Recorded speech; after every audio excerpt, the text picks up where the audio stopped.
everybody, welcome to this week's episode of Titletown. I am Melissa Burns. What's up? I'm Craig Stanton. Welcome to the show. We're really excited to talk to you this week about the Red Sox. Yes. Finally clinching the AL East. They did it. Moving on to the playoffs. We did it. We were all there. It was very exciting. Yes. We're not excited to talk about. Oh, I thought you forgot the name of the team. I didn't. There's a long pause.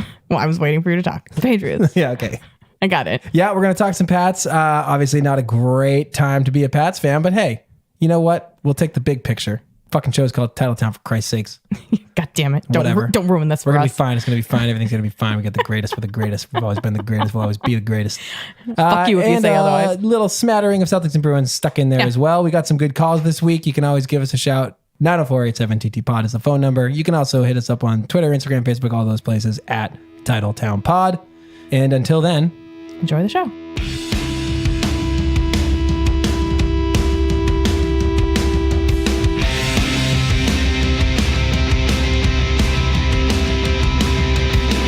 Hey, Craig, how are you? hey, Burnsy, what's happening? Not too much. You ready to talk about what happened this week? Yeah, sure am. Guess what? What? It's our 50th episode. Oh, happy anniversary. Yeah. How exciting. Very exciting. The big 50. 5-0. Been a long time. What That's did we almost say? a year. That's over a year, actually, It's definitely over a year. What did we say? It was like because we took a sabbatical. a long time ago. It was like most podcasts only get to like 13 episodes or some shit. Yeah. I think we talked about that in our 14th I episode. think that's accurate. I think that checks out. Look at us. We are well above average. Crushing it. Love it. All right, let's get to the shit. All right, let's talk about the shit that was this week. Go ahead. The Patriots Yeah, those guys. really blew it on Sunday Night Football last week. National spotlight and all. They fell to Matt Patricia's Lions 26-10 on the road in Detroit. And that score makes it sound like it was a lot closer than it actually was. It sure does. That brings them to a rough 1-2 on the season. Newly acquired wide receiver Josh Gordon was on the sidelines for this one, and it certainly looked like the offense could have used that little spark from him. Tom Brady went 14 of 26 for 133 yards, 1 touchdown, and 1 interception. It's not very good. Not ideal. Overall, the Pats only possessed the ball for 20 minutes. And a little more, but that doesn't matter. And to the Lions, obviously, nearly 40 minutes. Like perfect puzzle pieces. Timed game. It's a timed game. We're moving on to this Sunday at Gillette, where we're going to face the 3-0 Miami Dolphins, who are currently leading your AFC East. I never thought I would say that sentence in the Bill Belichick and Tom Brady era, but here I am. Yeah, that's wild. Yeah, it hurts. Fearing the Dolphins. Yeah. What a weird thing. Ryan Tannehill. Who would have thought? Who would have thought? Moving on to the Red Sox. Yep. Those gentlemen clinched the American League East last week. So that was exciting. Win over the Yankees at the stadium. They dropped the first 2 games of that series, but they finally got the job done in game 3. Cue the champagne. Woo!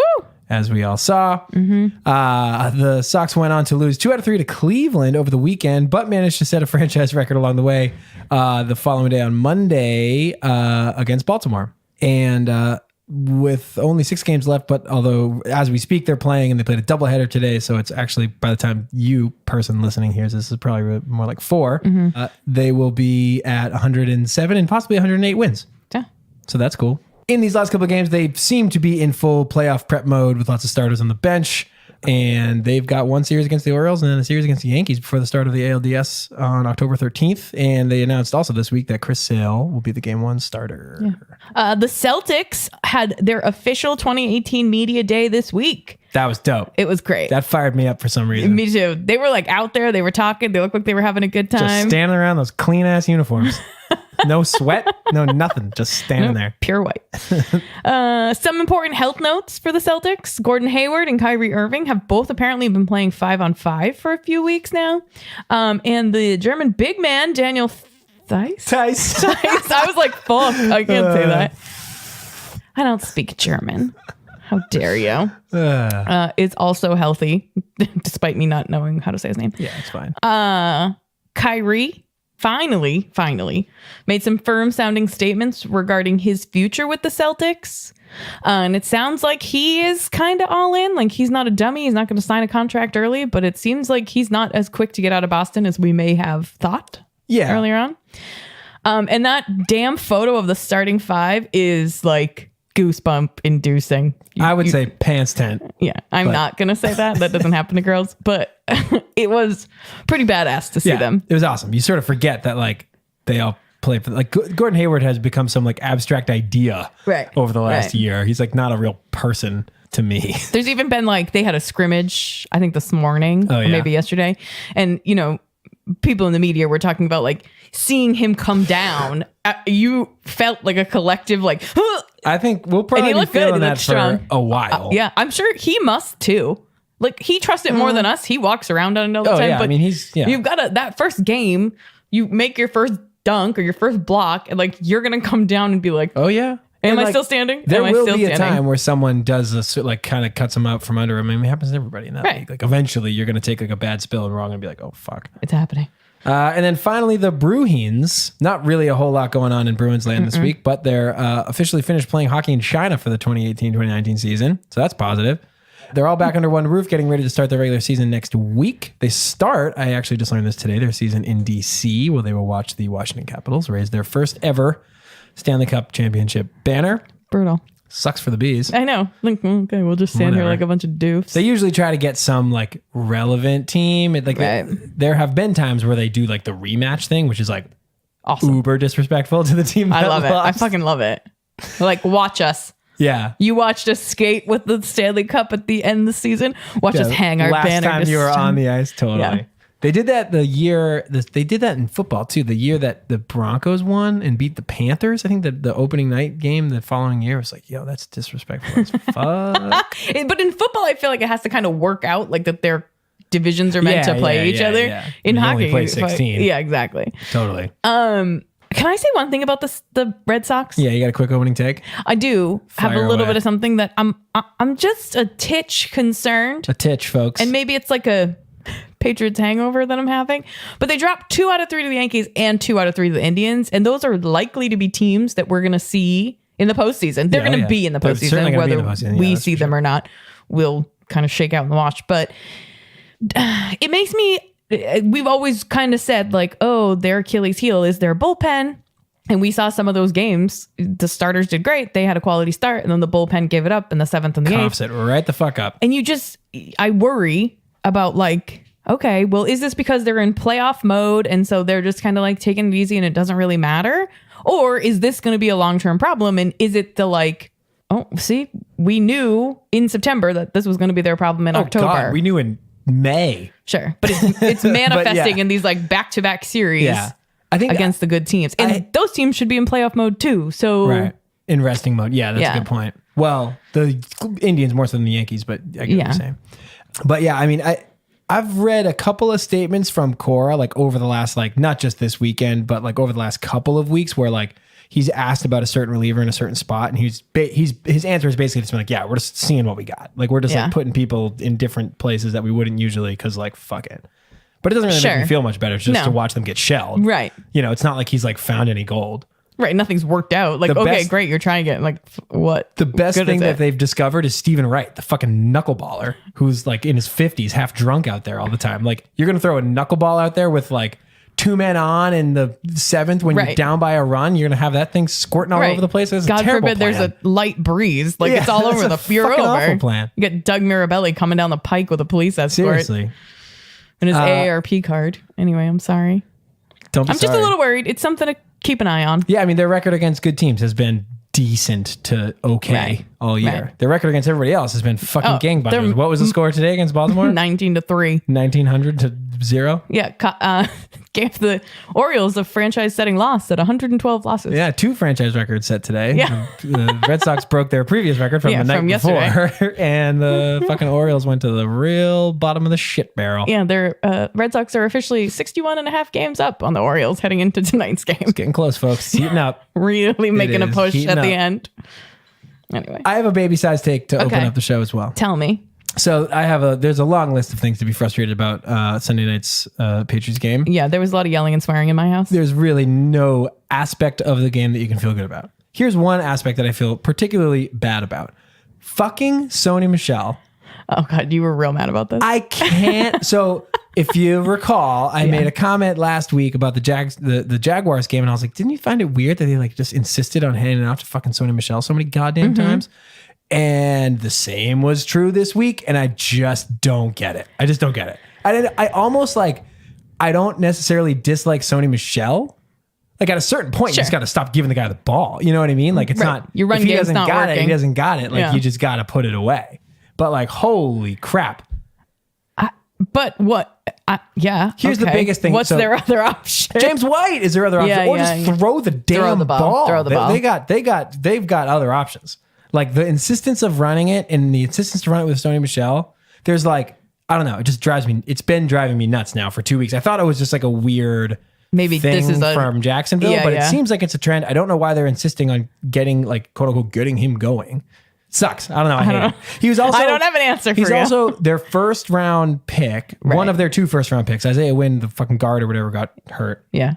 He's out. But he's their second first round pick of this year's draft on a team that like pretty clearly lacks talent, like in the running seemingly game? everywhere. Yeah. And they pick this guy and like, I don't know, you tell me, like, what does he do that reads first round draft pick to you? Like, does he look any different than like Dion Lewis, who was like a scrap heap guy, or James White, who was like a scrap heap guy? He just looks like a guy. He looks like some other guy. Is he like particularly fast? No. Is he particularly big? No. Is he particularly shit? Like, he's just like, he just seems like any other running back. I don't know. Did he play lacrosse? Did he go to Rutgers? I don't What's know. his deal? I don't know what his in was, but he had one somewhere. I saw someone on Twitter started calling him Sony Maroney, like Lawrence Maroney. That's But good. I think I'm going to That's steal funny. that. If he keeps on pissing me off, I'm going to call him Sony Maroney. Because I fucking hated Lawrence Maroney big time. Well, clearly you had some opinions on that. You want to talk about the rest of the shit that was the Patriots game? Yeah, so we're going to try to put it into like bite-size pieces instead of just going scattershot hatred, blind rage all over the fucking pod. We're recording a little later in the week than we normally do. Yeah. I think that is going to work out to be to the benefit of our listeners because I've had an opportunity to Digest. Yeah, and compose myself. Yeah. Because if we had recorded like Monday morning, the vitriol that would have come out of my mouth, that game was brutal to watch. Yeah, it was like bad. It's one thing to watch your team lose. This was like hard to sit and be like, I just don't know what's happening here. They just didn't do anything well. They didn't do a single thing well. Right. They didn't run well. They didn't pass well. They didn't stop the run well. They didn't stop the pass well. They didn't. No. It was just bad. Everything they attempted to do was bad. poor to quite poor. It's like, what the fuck is happening? I know. It was bad. It was brutal. All right. So here's the thing. Yeah. Early season losses are not so uncommon. Sure. In the Brady Belichick era. Yeah. We talked about it a little bit last week. Right. And they've lost back-to-back games in 7 out of the last 18 years. That is shocking to me. I was surprised about how high it was too. If you had asked me how often do they lose back-to-back games, I would say like, almost never. I would have said like, yeah, maybe 3 or 4. Yeah. But 7 surprised me as well. Some of them though have been like week like 16, 17 or 15, 16. Sure, where when it's they like don't care. Throw in the towel mode. But anyways, I digress. This is, however, the first time the Patriots have lost by double digits Ooh. in back-to-back games since 2002. In other words, they didn't just lose twice in a row. They got their fucking asses kicked twice in a row. Yeah. So, Melissa, I'm going to ask you a question I think I already know the answer to. Question number 1 is, does this concern you? Question number 2, do you think that Bill Belichick is losing his grip on this team? Let me just back that other second question up by saying the reason we bring up the back-to-backs thing is the Patriots have been so reliably able to bounce back in the like quote-unquote onto Cincinnati fashion from bad losses that it's a standout that they didn't do that in a big way. So I've been thinking a lot about this because I figured this would come up this week. Yeah. I think my gut reaction is to say like, oh yeah, I'm worried. This is the beginning of the end. But then the rational side of me kicks in and it's like, how can I say that until we actually see it? Like, can I let 2 games? But didn't we just? We just saw something. But you're saying that I should let 2 games like be more important than the last 20 years.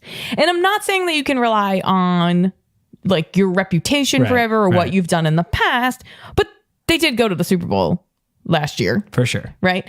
And so, And the year before. and right. And they won the year before. And so it's hard for me to stand here as like a rational human being again and say, oh, yep, they're over. It's done. It's fucked. done. Yeah, it's over. That's going to be the end.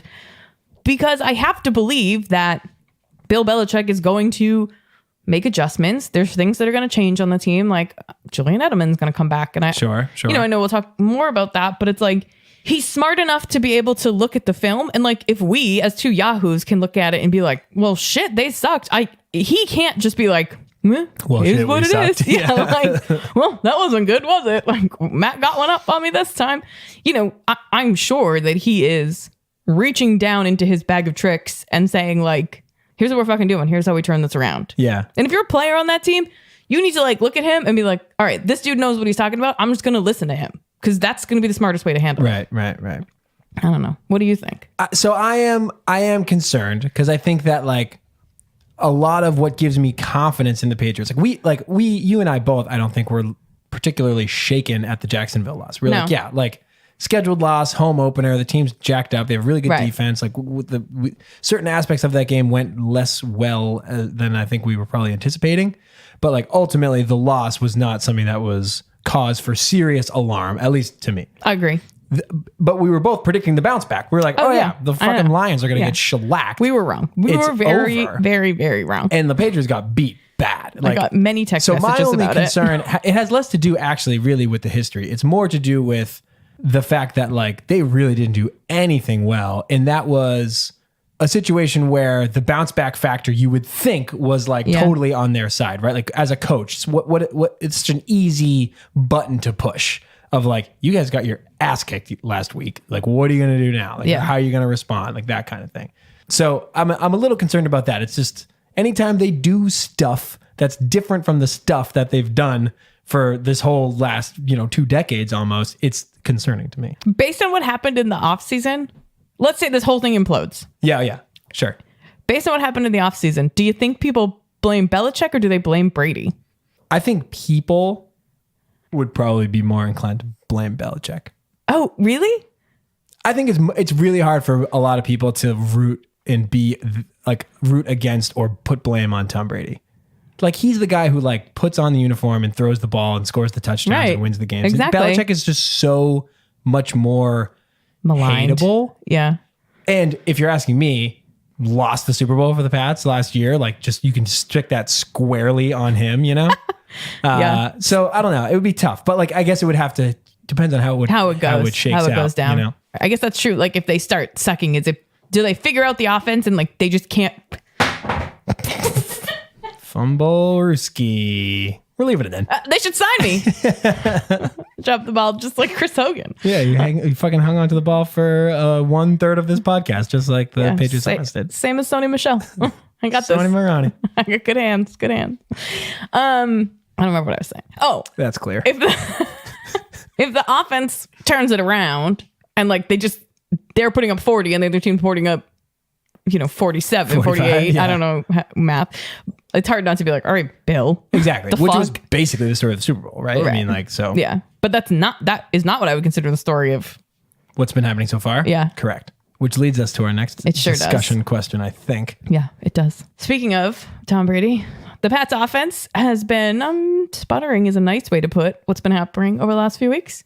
Their pass catchers look like they are from the land of misfit toys, and it's clear that this crew does not have enough talent to go far in the playoffs. Because they literally are misfit toys. Yeah, they are bottom of the barrel. Whoever was left. The next guy they're going to pick up off the fucking waiver wire is going to have a fucking peg leg, I swear to God. They're literally like, teams were picked and they're the guys that were left on the kickball field. And they're like, oh, fuck, fine. Lacrosse field, as it were. Yeah. Do you think, like we kind of alluded to this, like, do you think the additions of Josh Gordon and Julian Edelman are going to be enough to turn that around? I actually do, with a couple of caveats. Like that's when they first did the Josh Gordon thing, I was like, wow, that's really wild that they traded for Josh Gordon. Because he's like a very interesting person and has a very interesting background. Not like interesting in a good way, just like he's just a fascinating case study. He's unlike any other professional athlete I've ever watched, in terms of like, dude just can't get on the field because he's like has a serious drug problem. Like I feel kind of like an asshole because we were like making fun of him like a couple weeks ago, but like I learned so much more about Josh Gordon in this past week that I kind of feel bad for the guy. Kinda. Anyways, that's a side topic, but he's talented as hell. Like he's like, when he's out there, he's like a top 4, 3, definitely 5 receiver in the NFL. Like that's like a shitload of talent to just plop onto the field in Edelman and Gordon. I have no fucking idea whether Josh Gordon is going to like get the offense, get the playbook. That I have found no real rhyme or reason over the years as to who gets it and who doesn't when they bring people in. And like you sort of, I don't know, like every time you think one guy's going to get it, he doesn't, and another one does. I've never really been able to like put my finger on that with Patriots receivers, but if Josh Gordon can figure it out, Yeah. that's like a big deal. Even if he can figure out a quarter of the playbook, I think. Oh yeah, just give him all he Here, needs to do is go. learn his little package of Josh Gordon plays. Right. I don't need you to do anything else. You know what I need you to do? Draw a defender off Gronk. Yeah, exactly. Because that's really the problem. Like what it really comes down to is that there's no other options. So they can double and triple team Gronk sometimes. Yeah. And it's like, yeah, Gronk's tall and he's great at pulling the ball down, but he can only do so much. Right. And like you can only swat so Also, many it's people week away. 2. Like I don't want Rob Gronkowski Right. running around with 3 defenders hanging off his back in week 2. Right. You know what I mean? Week 3, whatever. So you put Julian Edelman out there and you put Josh Gordon out there, and now there's like real targets that the defense has to take seriously. Yeah. And you can't just be like, all right, fine, you want to like dink and dump it to James White, like knock yourself out. We can hold you to 3 and out on that. Yeah, Trust yeah, our yeah. defense enough to stop you there. You pick up 2-3 yards, it's not enough. So, you know, I agree with you. I think it's going to have a huge impact. Yeah, but the giant is if Josh Gordon figures. I don't Right. think Edelman alone can do it. No, I think it needs to be both of them. It's got to be both. Because what they have right now is a fucking joke. Like It's like a JV team Cordell out there. Patterson is a converted special teams player. Right. He can't He play. can't He catch. can't be an NFL wide receiver. Chris Hogan, we talked about it before the season even started. He's a fucking converted lacrosse player. Great Right. story. Love you, mean it. But like third receiver at best. Fucking Philip Dorsett looked good for a couple weeks, but like seems like he's regret. It's just like a bunch of scrubs. It's Chris a bunch of Hogan's the guy scrubs. you throw the ball to because no one's defending him because they're all paying Because attention they're all to paying attention. Gronk and Josh Gordon and Julian Edelman. And then Exactly. Chris Hogan That's where he makes some receptions. makes his bones. When he's the only guy, the defense is like, okay. I'm like, whatever, dude. We Yeah. got you. Brutal. Yeah. It's brutal. They got Sony Michelle, though, so I don't know what you're Sonny worried about. Maroney. All right, we got some calls this week. Oh. It's been a good week for calls. Oh, let's hear what they have to say.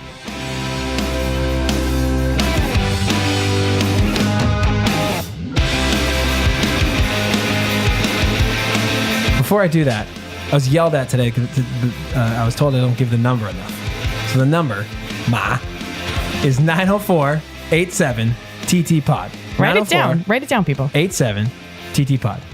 You got that? 904? 904. That's the New England thing, right? Yeah. It is. 904. We might have listeners all over the country. 87-TT-POD. Yeah. All right. We're going to start with a Pat's call. You ready? I'm ready. Here we go.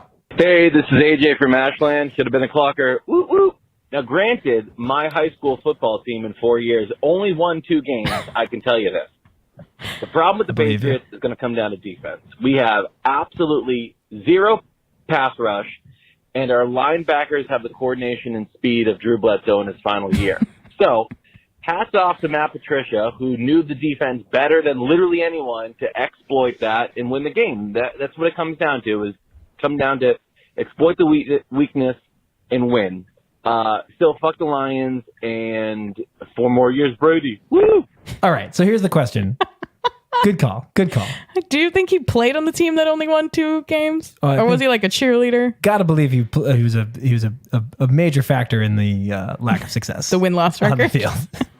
Here's the question. Yeah. Do you think that the degree to which the Pats got spanked was because they suck that bad, or because Patricia has like such an intimate knowledge of who exactly sucks and in what very specific capacity do they suck, and he just had the inside scoop, and it was like or like, in other words, is that going to happen again? Or is that just like a one-time thing, a Patricia-specific circumstance that he was able to exploit them more than any Joe Schmo coach would? Yeah, Patricia has that knowledge, but watching the game, it didn't feel like, oh, he's just outsmarting them and that's why the Lions are winning and like taking advantage and exploiting it. It seemed like a pretty standard game plan that they had Yeah, against like the Patriots. My And like guys versus your guys. the Patriots just were not good in Yeah. the game. Like they just couldn't execute anything. Brady had the turnover. And when they couldn't get any momentum, when they started to get momentum, they like fucked Get it up. right back up again. Yeah, exactly. All right, here's Thinking another of one. that turnover at the beginning of the second half. I thought I'd hear from this motherfucker this week. Hey, Oh, yeah. Dan, a Dolphins fan here.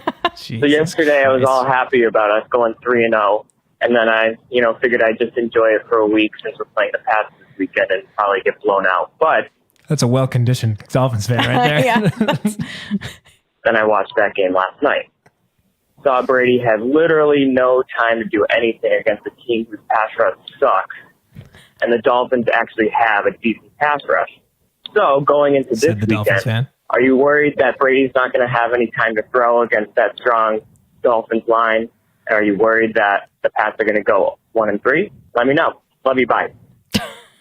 Love you too, Dan. Getting chirped by Dolphins fans. I know, Melissa, it's come to this. brutal. That How is did it come brutal. to this? Brutal. So are you Jesus. taking the Dolphins seriously next week? Seriously, yes. This week, I should say. Taking them as a win, no. Like, I think the Patriots will win. Oh, okay. But I don't think it'll be typically the Dolphins. Dan is correct. Typically the Dolphins come to Gillette and they get bowled over. Waxed. I think being back at home, they're going to play the Patriots are going to play the next 3 games at home.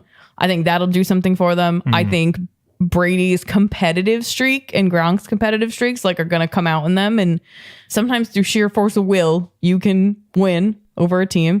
And Dolphins might have a good pass rush. That's fine, but they still have Ryan Tannehill as their quarterback. I'm hoping our defense can at least stop him. Matt Stafford is at least a seasoned NFL quarterback. Ryan Tannehill, I was going to make fun of him for blowing out his ACL, but my boy did that too. I got a call about that coming up. Speaking of which, Hey, this is Dan from Concord again. This ACL injury is legit, but you've got to wonder if Belichick saw injury as one of the reasons to trade Jimmy. He played 6 quarters for the Patriots and suffered an injury that Belichick probably thought he should have played through, as Brady would have. Do you think history will prove Belichick right about his Garoppolo decision? Thanks.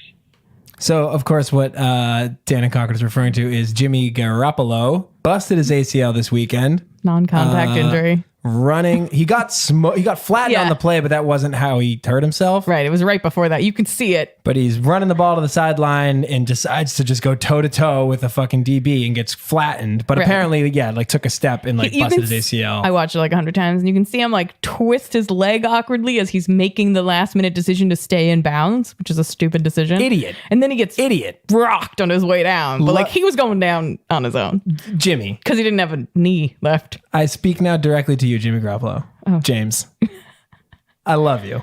I think you're fabulous, but you need to get your head out of your ass and figure out how to stay on the field. Do you know that play was 3rd and 20 and he ran it 10 yards? He's not quick. So, okay. So let's say you bowl this guy over in a feat of strength and this guy whose entire job is to bravery. tackle people. I'm And sure you're then just going to what? run him down. So now it's going to be 4th and 6. Right. Yeah, he Instead wasn't of 4th and 11. Right. You ass. At least when Carson Wentz busted his ACL last year, he was diving for the end zone, I believe. Sure. I would even recommend against that in a, fucking week 6, 7, 8, whatever it was Yeah. game where I don't know, whatever. But God, these quarterbacks have to just learn how to get that was an easy one. Get out of bounds, just go. man. Just go, dude. You're not getting He it. got hurt when he was starting for Brady when he was suspended because he was running away from what's his face there, Dolphin guy. Oh God, it's gonna drive me nuts. Kiko Alonso. He was running away from Kiko Alonso Oh, great pull. and is just looking downfield, Yeah, and he gets smoked. Just got flattened right on his shoulder, and that was that. Yeah. I forgive him that one because he was a fucking rookie, basically. Sure, Whatever. but you've That's learned his now. 3rd start of his career, big deal. But come on, man, you're the highest paid quarterback in the league. You are this franchise now. You got to be smarter than that, dude. Listening to Dan's call is funny because I actually had that same thought after it happened. It's are you shitting me? He's going to be hurt. This is season ending. And it's wow, Jimmy cannot stay on the field. And then I don't think Bill Belichick can predict that the dude's going to run himself into a torn ACL. But do you look at he doesn't make I the know that Tom decisions to Brady's protect not. himself. Well, right. And they talk all the time about Tom. I actually made a lot of pliability jokes after Jimmy got hurt. You do. Avi. And then the Patriots got shelled after Well, because that. also he wasn't definitely off of the season. Right, until you he didn't was. know there was yet. that little window to make Right. jokes. Yeah, it was Before he started to feel like a real asshole. Monday morning. It was like me with Josh Gordon. It's once I found out that he's an actual addict and Yeah. has legitimate issues, I started to feel like a prick for saying that he loved drugs. He does love drugs. He might hate him. I don't know. He's More got a than relationship football. though there Yeah, somewhere. well, it's a love-hate. Yeah. Anyways, We've all been there. Dan and Concord's question was: do you think Belichick will be proved right in his Garoppolo decision? I kind of disagree with the question because I think Bill Belichick wanted to keep Jimmy Garoppolo. Yeah, he wanted to trade Tom exactly. Brady. Right. So I think injuries. It's not even a debatable point at this point where injuries are currently a part of Jimmy Garoppolo's like legacy, if you want to call it that, so far. So. Imagine if Belichick had traded Brady and then Jimmy went out in week 2 with a torn ACL. Well, that would have sucked. Oh, the mutiny. That would've sucked. Oh, boy. That would have sucked. You would have been able to get tickets to any game for the next 10 years. Why? Because people would be fucking pissed and not going. We got to review a little supply and demand situation here. That seems like the opposite of what would happen. No, you'd be able to get tickets. Yeah. 'Cause no one else would I wanna thought you go. said you wouldn't be able to get No, tickets. no, you would. Oh, I was like, are they like picketing or like Yeah, don't be a scab. they Don't. just close the stadium at that point? Switching gears. Yeah. Red Sox call. Oh, Who knew? thank you. Hey, it's Dane from South Carolina. Ooh. Oh, I've been shitting myself because I thought, Dane's shitting one of you guys himself. would pick the phone up and I would have to talk to you, but I'm excited that did not happen. I got a couple takes. One, we saw the Sox clinch the division last night. That was awesome. I was totally in you guys' boat as far as hoping that they wouldn't do that stupid champagne toast, and then they did it. My biggest thing is, just act like you've been there before. The second thing is bullpen scares the shit out of me right now. And I think you guys have touched on that a couple times, and Sure have. I hope we don't find ourselves in Moments ago. ALCS That's why we don't take live callers. Game 7 situation where some fucking scrub goes out there and lets Aaron Boone yank one to left How field dare on you him talk about that? Season's over for some shitty bullpen situation. Hopefully we don't see that. It scares me, but we did see him clinch last night. That's exciting, but that stupid champagne toast has my gears grinded. All right, see ya. All right, good call, Dane, for South Carolina. Good call, Dane. first of all, Go ahead. how dare you accuse the bullpen of giving up that home run to Aaron Boone? That's true. It was Tim Wakefield. No, it wasn't. It was Yes. Pedro Martinez. No, it was Tim Wakefield that gave up the home run to Aaron Boone in the 2003 ALCS. I thought the whole thing was leaving in Pedro. No, that happened with the Grady Little year as well. You left in Pedro too long. But the Grady Little year was that year. That is that year. Yeah, that was earlier in the game. The extra innings home run to Aaron Boone was Tim Wakefield. Huh.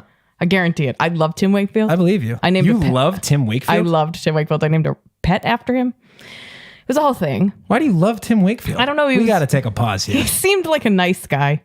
Oh, I'm sure he is. I was young.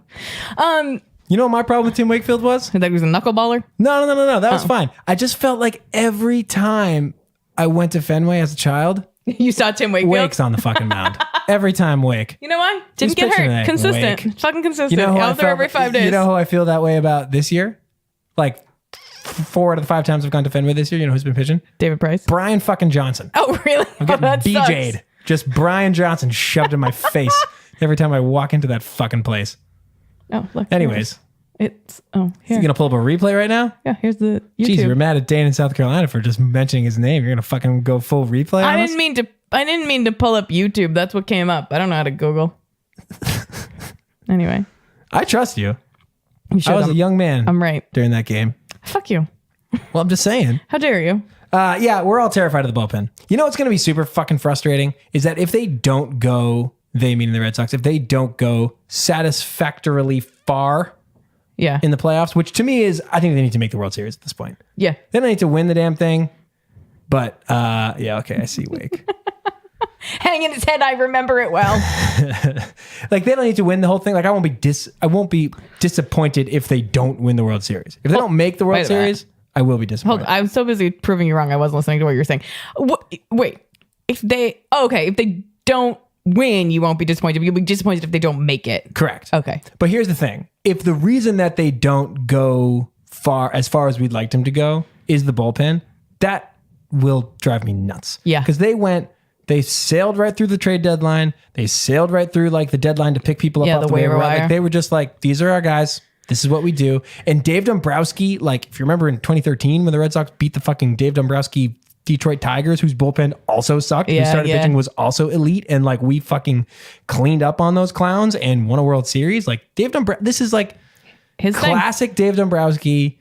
Build a team in this particular way with this particular like fatal flaw. Like I don't know why. That would just be so maddening if that is the reason why they fail. Yeah, especially if they fail. Because it's not like they had like injuries down the stretch and it's like, okay, you had a good bullpen Sure. at the trade deadline. There's no way to know. And then like these two guys blew out their elbow and like, what are you going to do? If Chris Sale and David Price pitch their tits off and Mookie Betts and JD Martinez Keep hitting. and like they just look like they just are who we thought they were type of thing. Like they just do what they've been doing and the bullpen just pukes on itself night after night and they just cough up leads and hand it back to the offense to score more runs in the late innings. It's like you can't because the pitching on the other side is I'll good. Be furious. Yeah, that will be because that will be at least a game or two or something. It will. But if you get to like the 7th inning and you're up 5-3 and you can't close it down because your bullpen just putting a million guys on base and like walking people in and giving up a home, it's going to be brutal to watch. There was an article in the Globe I guess it was almost a week ago now, but Alex Spear had a whole big statistical Alex Spear type analysis about how the Red Sox bullpen has been like literally the worst bullpen in baseball. In baseball, this is the same league where the 112 loss Baltimore Orioles reside since the All-Star break in terms of like that's a brutal statistic. Walks per 9 and opposing fucking batting average and all these things. Like it's bad. Their offense is they're winning as many games there because their offense just beating up on bad teams and like taking them to town. And it's like those teams aren't going to be around anymore. They're going to go home in October. You're not going to see a just 19-3 game in fucking October. Anyways, that's it for the calls. Great. 904-87-TT-POD. 904-87. T is in title. T is in town. Pod. Call us up. Get your takes on the board. Let's do it. If we get fucking chirped by Dan the Dolphins fan next week, I swear to Christ, I don't even know what I'm going to do. We're not going to make it to 52. I'm going to go to the pet store and buy a fish. To squish it? Well, that took me a minute, and I don't care for it. I'm going to name him Tim Wakefield and then smush him in my fist.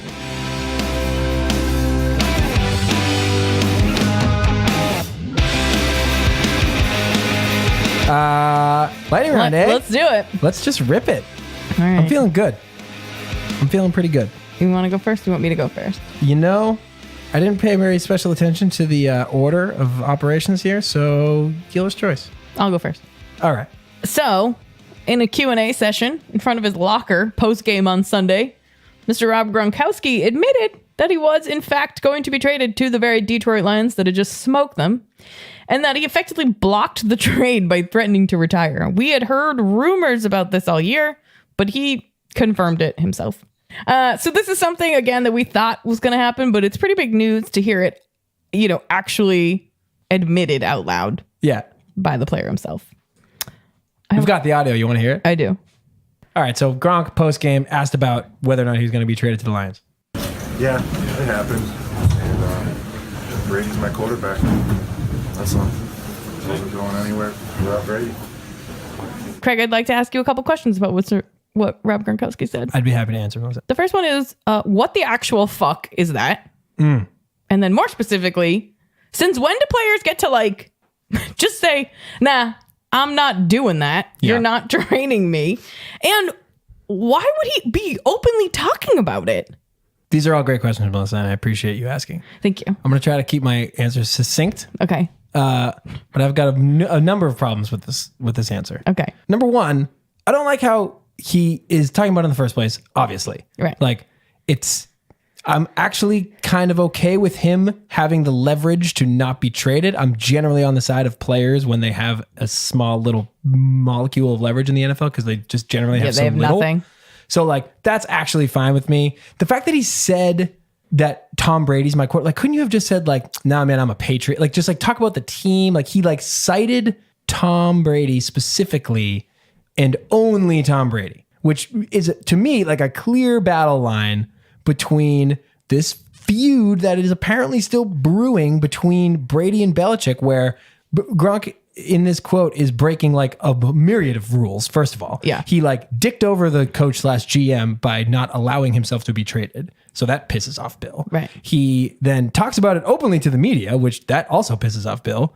And he's also citing the reason that he did it in the first place, which is Bill's apparent arch nemesis, his greatest quarterback of all time, Tom Brady. So there's just this fucking 7-layer dip of things that Rob Gronkowski's doing here to just jam up Bill Belichick, that it's what is happening down there? And he plays the big dummy. He tries to portray that he's just big dumb job. He also jumped on Instagram when this news came out a couple weeks before the season started and called it fake news. Fuck you, dude. And now he's just openly admitting it. And I agree with you. The first thing that came to my mind is like, that's weird that you said Tom Brady's my quarterback. So if Brady got traded, would you be open to the trade? Well, that's the implication. Yeah. Right? It's not, has nothing to do with the team, has nothing to do with the Patriots, has nothing to do with like. Not about Patriots That's such an way. And like, easy I just question love to playing answer. in New England. Yeah. In a generic way. Right. Getting back to this is like a way back earlier in the episode topic. You mentioned the Kyrie things, like saying nice things about the Celtics. Like that was something I was criticizing him for when he wasn't doing that. Because it's literally so easy to be like, hey, Kyrie, what do you think about being a free agent next year? And just say, you know what, I'm just focused on this year. Like we got a great team. I'm really excited about what we're doing. Like I love being a Celtic. Like I'm just focused on right now. That's so standard to say that. Right. Hey, why'd you think about getting traded? Like, hey, man, it's a business. You know, we all know that. But like, I'm just happy I'm a Patriot and I just want to. I love playing here. I love these fans. Yeah, we're focused on Miami. You don't even have to say Bill. You could just talk about the fans. No, I love playing in Gillette. You don't have to. It's not Donald Trump. You don't have to like shower him with praise to make him happy. Like, you know, like you can just say Patriots. And he could have easily just said like, hey, man, I don't know what happens in the offseason. Like, that's up to coach. Like, I'm just here to play. Totally. Fucking, oh my God. Douche canoe. Speaking of douche canoes. Oh, yeah. The Cleveland Browns finally broke their winless streak. Open the beer fridge on Thursday Night Football last week. After former Buffalo Bills quarterback Tyrod Taylor went out with an injury, Cleveland's #1 overall draft pick from the University of Oklahoma, Baker Mayfield, came to the rescue, and he led the Browns to a dramatic come-from-behind win at home versus the Jets. Melissa, is it possible in this world where the Patriots are losing to the Lions and the Jaguars and we're worried about the Dolphins, is it possible that the Cleveland Browns have finally found their franchise quarterback, or is this Johnny Manziel 2.0? I think I'm going to play the same line I played with the Patriots, that if 2 games is one game, well, half a game in this guy's case. Yeah, right.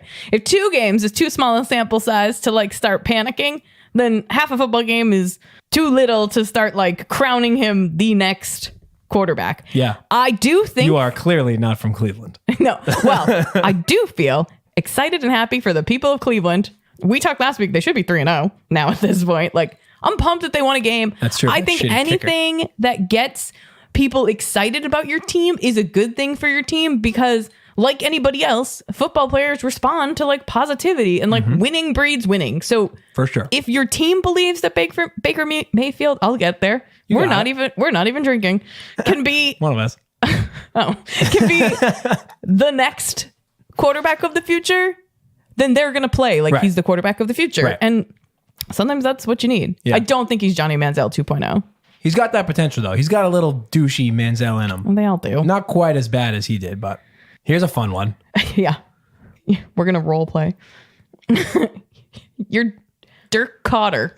I think it's Cutter. I think it's just pronounced Cutter. I don't care. He's the head coach of the Tampa Bay Buccaneers. You'll be called obviously. You'll be called what I want to call you. Okay? Oh, in this role play scenario? Your name's fucking Dirk. Relax. You don't know.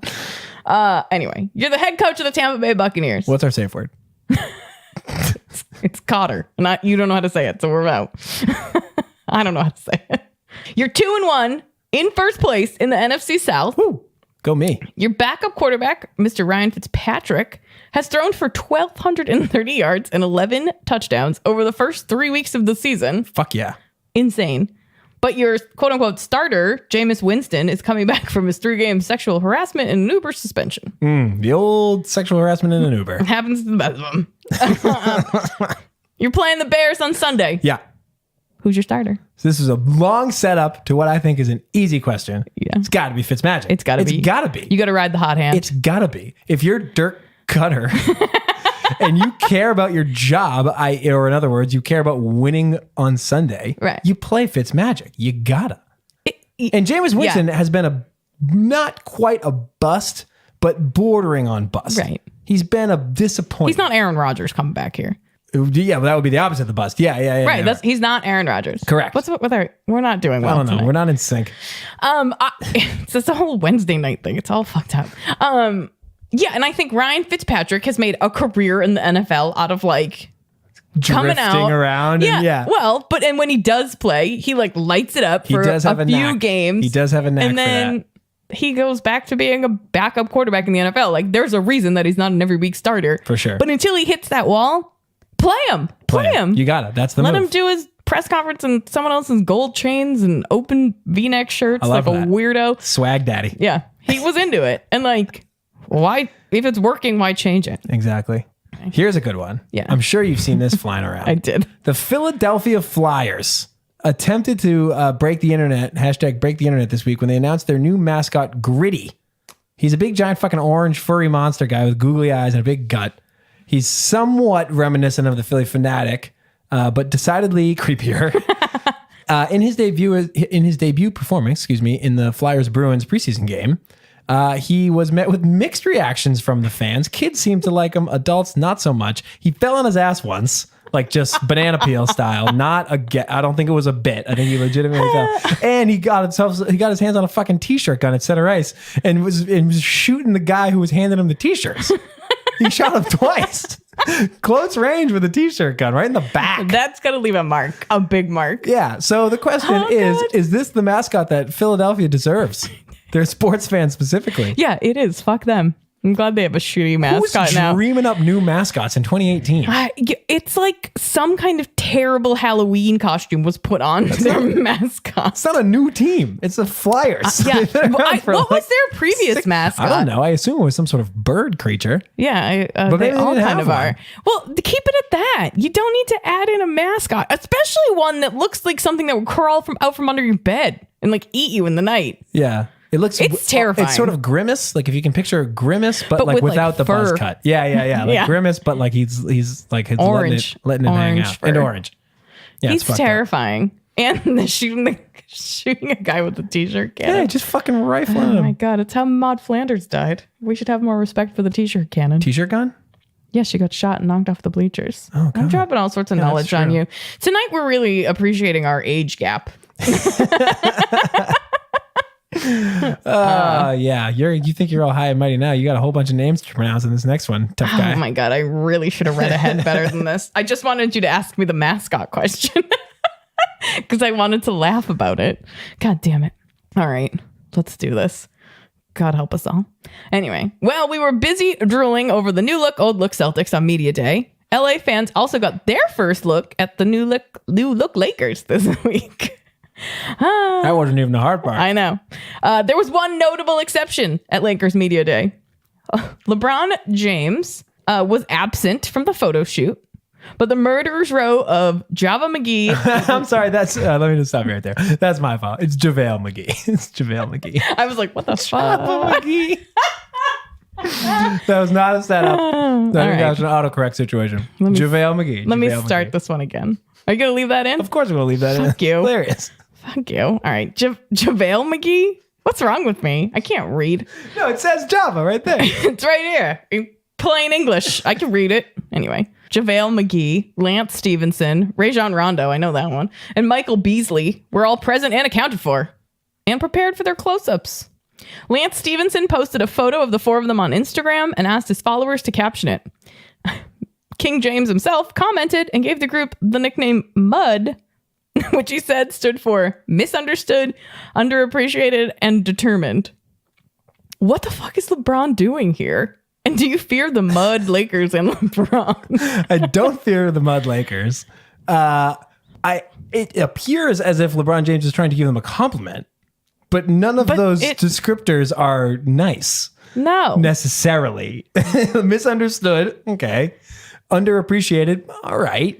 By you. Right. Primarily. And determined.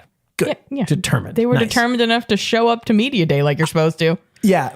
And he, like, this is all in the comment from LeBron James. He did mud and he used those adjectives. This isn't like someone like made this acronym after the fact out of like 3 random characteristics that LeBron James assigned to his team. Like he did this whole thing. So I have no fucking clue what he was going for there. Could have just gone with the like thumbs up emoji. You could have gone with nothing since you weren't there. Yeah. Yeah, exactly. You could have just gone radio silent on that one. Totally. Social media, man, it's the downfall of every great man. Speaking of which, Yeah. I don't know if social media was necessarily this person's downfall, but it was a factor. Tiger Woods, fresh off a recent downfall, won his first tournament in 5 years when he took first place at the PGA Tour Championship in East Lake, Georgia last week. What do you know? Good for him. Tiger's return to the forefront is obviously good for golf, but are you rooting for or against him? Are you a Tiger guy? I'm not a golf person to begin with, and I feel like I would root against Tiger just to do it. Yeah, Just because it's like, fuck you, buddy. His downfall was like painkillers and women. for sure. Oh yeah, though. Both easily avoidable. Books have been written on that topic. Yeah, I'm a bit of a Tiger guy. I'm Are not you? a Tiger hater. Here's what I'm I don't not. hate Here's him. what I'm not. I'm not buying into this whole like heroic comeback because all of Yeah, his problems right. are his, His own. own creation. Right. So I'm His not like own. rooting for him to like roar, like any of that. I just like golf's just better when Tiger Woods is there. So Yeah, I might as well root for sure. the guy. You know who I do hate in golf? And I have no reason to. Like, I cannot give you a specific reason why I hate this Say his person. face. Go ahead. Phil Mickelson. I just don't like him. I don't like the look of him. It's pretty hateable. So, well, I'm on Lefty. the bandwagon. Can't trust him. I got one more for you. It's a doozy. Craig. 2 fucking clowns from Malden. They found, do you hear this? The Red Sox 2018 AL East champs banner out on the McGrath Highway in Somerville. I'm listening. Apparently the Globe got wind of this and they went up to Malden with their fucking camera crew. They then asked the guys all about it and they, nicely asked for a little compensation for their hard work. And they got nothing in return. The Red Sox were kind of dicks to them and they're hanging up some fake fucking banner. It's not even the real one, even though they have it back.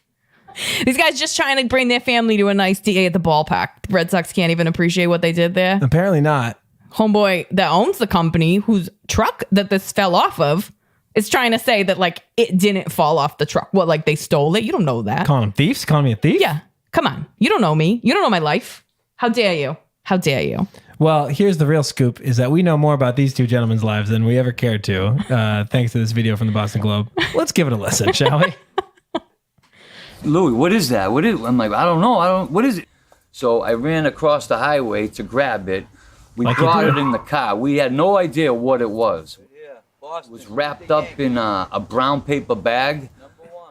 First thing I said, this belongs to the Red Sox. This is for Fenway Park. Yeah. Like, Yeah. how do we have this? Like, nobody made this. This belongs to the park. Nobody made it. Nobody thinking that made it they're is my hanging favorite. off the Green Monster. Yep.